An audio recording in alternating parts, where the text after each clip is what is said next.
राधे राधे मेरे दोस्तों, आप लोगों को आज बहुत ही सुंदर एक सोहर गीत सुनाने जा रहे हैं। कैसा लगेगा बताइएगा। राम जी का सोहर गीत है। आप लोगों को अच्छा लगे तो लाइक सब्सक्राइब करिएगा और शेयर भी करिएगा। आप लोगों के आशीर्वाद से ही हमें आगे का भी काम करना है, तो आप लोग हमें आशीर्वाद दीजिएगा। चलिए आप लोगों को हम सोहर गीत सुनाते हैं। कौनी घरिया लट खोले तो सिर से नहाने तो सिर से नहाने हो। राम कौनी घरिया से जिया टासो तो रामा कई जन्म भाई, रामा कई जन्म भाई हो। हकड़ौ नाग्र के पंडित हेले है बेले आवो हेले है बेले आवो हो। पंडित खुआलौ ना पोथिया पुरानी तौ बाची के सुनावो तौ बाची के सुनावो हो। पंडित कौनी घरिया रामा जन्मे तौ कौने नक्षत्र माँ तौ कौने नक्षत्र माँ है हो। राजा छिन घरी रामा जन्मे तौ लोहोरी नक्षत्र माँ है हो। दशरथ छिन घरिया रामा जन्मे तो रोहली नक्षत्र माँ है हो। बरह बरी सवा के हुई है तौ बन काशी धरी है तौ बन काशी धरी है हो। सुन कई खड़ुआ राजा रामचंद्र कई तिल्या की महल गाए कौशल्या की महल गाए हो।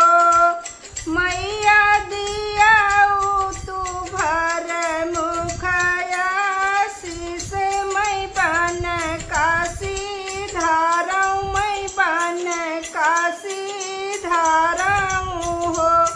मैया भरा मुख दिया शीसा मैं बन काशी धाराऊं, मैं बन काशी धाराऊं हो। भीतरा से निकरी कई के नयन भारी रुआई नयन भारी रुआई हो।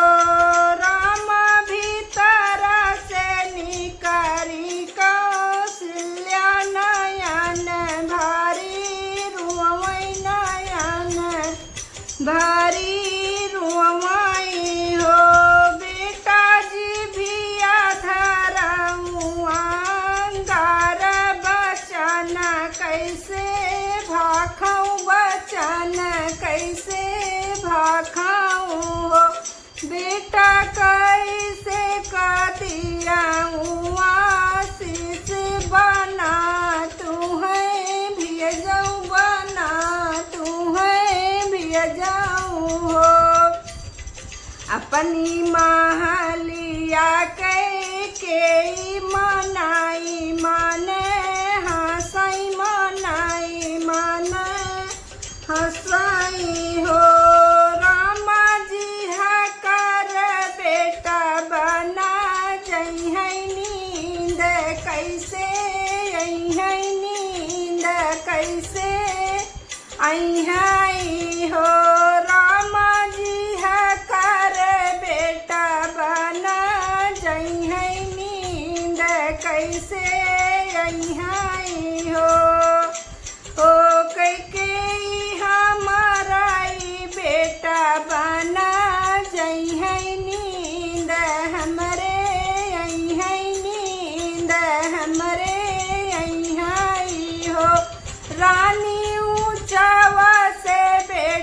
होई है निचवा नींद मोरे आई है नींद हमरे आई है हो रानी आखिया से होई है ओट नींद हमरे आई है नींद हमरे लगी आई हो तरी बचन सुनई दशरथ प्राण अपना त्यागई प्राण अपना त्यागई हो तरी बचन कई के बचन नाही तुरई बचन नाही तुरई हो रानिया तारी न बचनिया तू तुरतु राम रुकी जाते